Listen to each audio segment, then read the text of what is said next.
No és el mateix estar sol que sentir-se sol.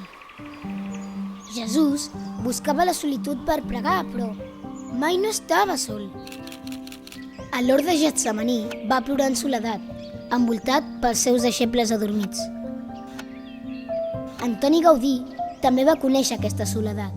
No només la d'estar sol, sinó la de no ser entès, la de sentir-se diferent, la de caminar contracorrent, fins que en la creu de Crist va descobrir que no hi ha un cel buit.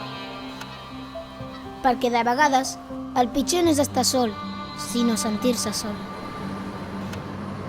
En un món on som més que mai i ens sentim més sols que mai, potser la soledat no desapareix, però pot transformar-se. Potser la pregunta no és només si estàs sol. Potser la pregunta és cap a on mires.